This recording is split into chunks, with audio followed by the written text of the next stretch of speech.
Hi, everyone. Thank you so much for joining us today. My name is Rebekah McCabe. You may recognize me from the ERP Minute every week. And I am here with Shawn Windle, ERP Advisors Group's founder and managing principal. Hi, Shawn. How are you today? Good. How are you? I am great. Thank you for asking. Shawn and I had the privilege of going to the Infor Now conference in New Orleans, Louisiana last week. And we thought it would be great to just sit down and kind of go over some of the things that we saw. I think Infor's really setting themselves up to do some great things in the coming months, years. And so it's really important for us to summarize some of that. So Shawn, can you please give us a quick overview of some of the things you saw at the conference? Sure. Yeah, I think the Infor Now conference, it was good. It was definitely good that we were able to be there. And as you know, we go to several vendor conferences every year, and it's an opportunity for us to learn right from the developers, product strategists, even from the executive teams, what's happening. And the vision and the viewpoint, I would say, is more focused on sort of today, but also what is the vision for the future. And when we're doing projects, which we do a lot of selections, as you know, we do get more into the nuts and bolts of things. But it was great to step back and really look at sort of where is Infor specifically on the tech platform going. And I think overall, I was what's the right word to say? Not opportunistic, because I think I knew a lot of what was happening, but I guess I was glad. I was glad to see what Infor is doing. I think that's the easiest way to say it. Because if you look at Infor as an organization, as you know, they've acquired a lot of apps over the years and years ago, right? Sort of brought them all together. Then there was a major effort to invest in the user experience and in other sort of common technology components. Mm-hmm. But I think the overall theme that we're going to talk about a lot here is this like kind of platform for the future. Yeah. And how do they really take the apps, which have just a phenomenal customer base on them, just a lot of great companies really around the world, manufacturers, distributors, others that are very stable businesses that are running these products. But how do we go from that to kind of next generation RPA, robotic process automation, machine learning, artificial intelligence? Like, we talk a lot about that, but there's real value in doing those technologies. And for the, say, SMB, maybe a more legacy-based approach that some of the customers with Infor have, those concepts are just cliche words that we talk about. But I think with what I saw, that I think Infor is really pulling together a real solution, a platform solution, to really get their customers to be able to leverage some of these tools that otherwise they would not even think that they would have access to or the ability to utilize. Yeah, definitely. And I think a big theme across the overall conference was that technology process people, which I mean is something we really focus on and something we really care about. So it was nice to see the vendor kind of honing in on, we want to make sure the people are in the right place. They know how to utilize it. They can connect it to the process, and that the technology is in place for them to actually succeed. Exactly. And so that was a great thing to see. And speaking of, you kind of talked about this, they made the announcement that they have their own in-house RPA now. And so how do you think these new innovations like the RPA and their augmented intelligence suite, which they really focused on this week, are going to impact and help clients? It's really interesting, because it's so easy for me as an ERP guy to just say, augmented reality is going to be great for the warehouse because you can see data when you actually see the physical product. You can make better decisions in real time and blah, blah, blah, blah, blah. There's all that blah, blah, blah, blah, blah stuff. But what I really think about are my clients, our clients, frankly, that run on Infor products today, right? Or on our prospective folks that are talking to us that are on Infor products. How are they really going to leverage these more next generation technologies? And I think it's on a gradient. I think it evolves over time. But when you hear some of the case studies of companies that are using these tools, right, as sort of alpha customers, there's alpha, then there's beta, then there's general availability. Some of the alpha customers, some of the wins they're having are really, they're fundamental. I wouldn't say astronomical, but I would say fundamental. Yeah. And they're going to change their business on a gradient, which I really think is the only way that the Infor customer base will take change is on a gradient. There's not going to be some big revolutionary thing. I think you just covered recently with SAP, for instance, going to their Joule platform for AI. Yes. Right? Their Joule Assistant. Yes. So a larger customer that's on a larger ERP, they probably have people specific to that ERP. And there's a team of people that are like, I kind of have to justify my job. Here's this cool piece of technology. Let's use it. It's going to benefit the business, right? Okay, that's fine. But a lot of Infor customers, a lot of customers we service, they don't have a big IT department, right? And those folks aren't necessarily thinking with, wow, I want to risk my job by doing some kind of cool, sexy project with MLAI. Right? They're not. But the business people, they hear the people in the business and they themselves think, how do we become more efficient? Like for real, no kidding. How do we, across multiple plants, bring together bills of lading so that drivers can sign electronically in one place and we can scan the signature, stick it in the system, notify the right people and invoicing it's time to invoice or whatever the business process case is. I mean, these are problems that I was talking about at J.D. Edwards in 2000, right? I mean, that was a long time ago now. God, that was a long time ago. Ooh. I keep doing this to myself, Rebekah. I keep making myself old. You guys, it's good. Thank you for being here and not being like, go to the retirement community, buddy. The ERP retirement community. No, I'm just kidding. We need all your knowledge. Thank you. Phew, that's good.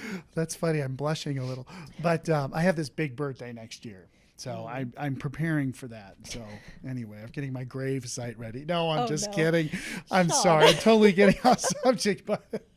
But it is kind of true that these business problems are the same problems we've been talking about for years and years and years and years. But the cool thing with, again, what I saw with Infor is they're making the tool set available to their customers. Now, are their customers going to know what to do with it and are going to have time to use it, et cetera, et cetera? Not right away. Like I said, not revolutionary, but evolutionary. They come to a conference, they hear a customer, and they're like, oh, that's what that stuff does. Well, I want that. And then, they got a little extra time. They're doing a little better. They got a little extra profit, a little bit of extra cash. I know cash is tight right now, but folks are sitting on a lot of cash still, right? Yeah. And the other thing I will tell you on my rant is I'm really excited for the Infor partners. Because in our experience, I would say the Infor partners tend to be more apps driven, but they've also been doing it for a long time. And they're really good people. They're really, some of the best partners I've worked with are frankly in the Infor channel. I can think of 4 of them right now. We've had a lot of successes with. And as those partners understand the toolkits and the business scenarios that the tools can solve that the apps don't, and they invest in those solutions and get up to speed and more people, that's where I think you start to see this revolutionary change for the Infor customer. It's probably going to be driven more from the partner channel, from the partnership, than even, the mothership manufacturer, software manufacturer. They got to build it, right? Yeah. But it really is those partners who will take it and go. So I'm excited about that. Yeah, definitely. And I would say we saw a lot of that. We were able to interact with a lot of the partners and some of the really cool things that they're doing. Just frankly, cool is probably the best word. Like the way that they're going to be able to advance just those processes and make things a lot easier for clients. It's really neat. You say this all the time, like these next few years of ERP are going to make the last 50 look like nothing. Yeah. And technology is advancing so fast, and AI has been part of ERP for so many years. Well, then you have the data side too that we talked to them about as well. Yeah. I'm sure we'll get into that. Oh yeah, definitely. That was something that we saw a lot of, and I definitely want to touch on that because I think that's the direction that they're going. They talked about having that core ERP in place, but now how can they help customers really harness their data and take those insights to do something with it instead of just having it? And so do you want to touch on that a little bit, what you got from that? Yeah, let's do it. And definitely jump in here too. I think you did a great job of understanding the strategy. Of course, I kind of walked into a funny situation. where Infor does have some changes happening with its management team in terms of folks coming in from Amazon. So I happened to ask somebody, so what's going on with Amazon, right? And he said, oh, well, I'm from Amazon, so da da da da da da. I was like, oh boy, here we go, that foot in mouth. But it was a great conversation, phenomenal conversation, really, because it's one thing to sort of, you have a great customer base, right? This is another vendor this reminds me of, but great customer base. And then you buy a bunch of technology or you build technology solutions, right? A few of them, and then you market the heck out of it. Oh, here's all the wonderful things you can do. And, Gartner, we should be higher in the Magic Quadrant for a visionary because of all the tools and blah, blah, blah, blah, blah, right? And then nobody really does anything. They just buy the apps, Exactly. right? I think that's why this sort of pitch from Amazon is super interesting. They, of course, are working with AWS as the hyperscaler for all the apps that are in the cloud. They sit in AWS. But, the hyperscalers, like Microsoft Azure and others, there's a whole toolkit that comes with the ability to have your apps in the cloud. There's a lot of tools, like a whole lot of tools. And, on these industry calls that I have with other enterprise software consultants who basically have investment bankers that ask questions and stuff, right? And they make gazillions of dollars on that. We don't invest in any technology. Like, I don't have, like, even our, I have to check the 401k, but we have mutual funds in the 401k, but we don't invest in any software company. And that's important. That's really important to know that. But what I'm trying to get to is, I always say it's the hyperscalers, the data centers, who win. Yes. Regardless of the app, everybody's creating more data. Now, what are they doing about the data? Well, Amazon, AWS, talking about some of the tool set that they have, and then matching that with Infor's tools.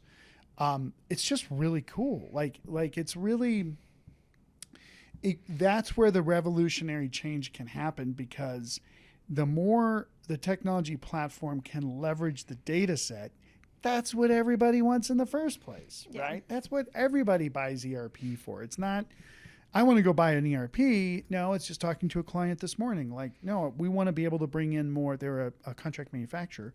We want to bring in more consumer goods, lotions and potions, and all of the FDA validation and all the security and, safety and quality. I mean, my mind starts to go a little like, oh, when I think of all this stuff, right? And I'm like the ERP guy. But like, all of this data is there by all of these different customers. And if they can look across those platforms and understand the ingredients and the recipes that lead more towards more efficient formulations, right? I mean, there's so many things that an organization can do with that data. But the reality is, it does require a lot of tools that can sort of do, 60, 70, 80% of the processing, give the rest of that to somebody who can say, oh yeah, that formula or that white food color that we use, or coloration for this toothpaste, versus this one for the lotion.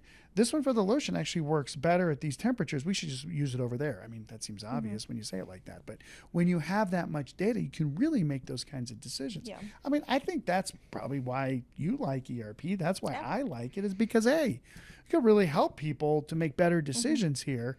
But with those tools, we can actually start to do that. And it totally makes sense to go all the way down to the data layer that sits at AWS to do that. And I think Infor's, I think they're committed to that. And I didn't know that before. I don't think we had that understanding.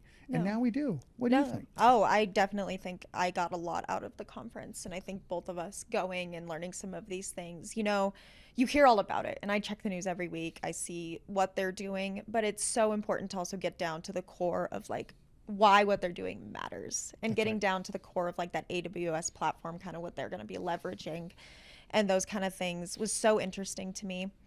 And just talking about, this is a problem across all kinds of companies, and you don't really think about it specifically until you're sitting there and they're kind of talking about like, what is the ROI? What are you getting out of this? Like, we're telling you all of these awesome things, like you can automate this and you can apply AI and it's going to throw all these things to you. But what does that mean for the bottom line? Like, what am I going to get out of that and investing all this technology? And instead of just throwing around buzzwords. And they brought up a lot about data scientists are hard to find, and they're not something that lots of companies can invest in. Mm-hmm. They're not available to everybody, especially like the SMBs. Lots of the companies that we work with, they're expensive. Yeah. And so how can technology come in and replace that role that was traditionally, like, you needed people, I heard someone say at the conference, you need people with PhDs in math to really sit down and do that stuff for you. And so how is technology going to step in and make it so that this stuff is more accessible to companies across all sizes and all locations? And I think Infor's really focused on driving that value. I think you're right. Yeah.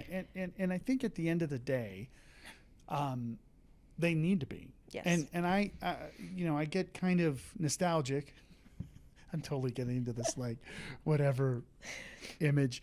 But it is true that we are all in place to really help these companies to be able to perform better.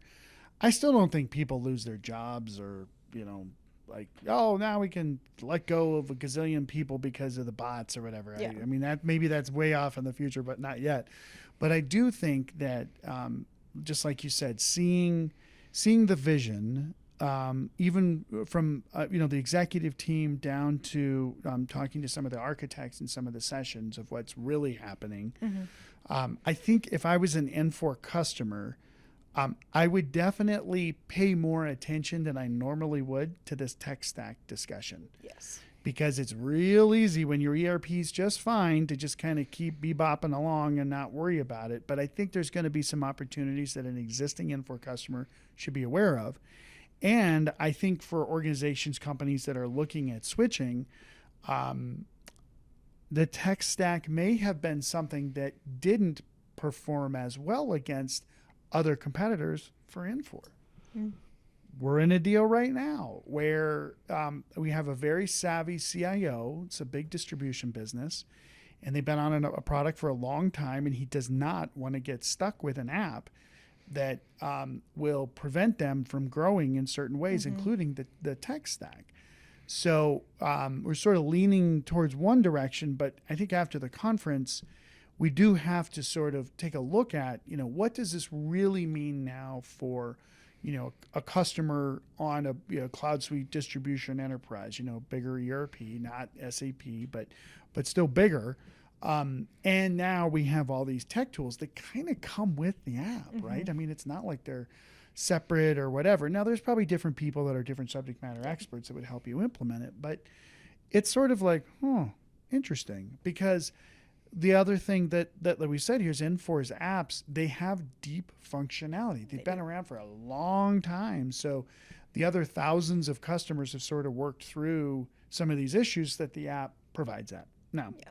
Now, as usual, we're independent, we're objective. Yeah. We love to talk about the good things that we see in vendors for sure. I think there was so many good things that I'm glad we were able to do this, because I think it's important for people that are considering Infor, or especially customers who are on Infor, to really understand what they're going to get, because you might not see that in a news release or when you're talking to an account exec. So hopefully that's helpful. Yeah, definitely. And I think from a marketing perspective, we kind of talked about this last week. Like, that's really where Infor is going to get most of their value, and be able to communicate that is how they are able to talk about their products and the value that they're able to bring. And I think if they're able to do that, they're going to see more interest from even their existing customers about what they can turn on and just flip a switch and have in the app, since they do have pretty deep iPaaS functionality and all of those apps in one place. Yep. Is there anything that you would like to add before we close this out, Shawn? Yeah, I think the interesting thing about that conference was it was actually pretty small, which was helpful because we had a lot more exposure, I think, which was good to lots of different kinds of people. But yeah, I'm excited. I mean, we evaluate Infor on most of our deals, as well as the other prevalent vendors for sure. But it helps us now to see where the tech stack fits in. Whereas before, we probably wouldn't have put as much emphasis on the tech differentiation with Infor, and we're going to do that going forward. I think our customers, they deserve that. They should know that. Definitely. Well, thank you so much, Shawn, for being here today. And thank you, everyone who has joined us. We always appreciate you tuning in and learning more. Do expect more of this content from us as Shawn and I continue to go to many different conferences and get more information for you on these vendors. Super excited. We're seeing a lot of great stuff from everybody. So thank you again for joining us, and I hope everyone has a great day.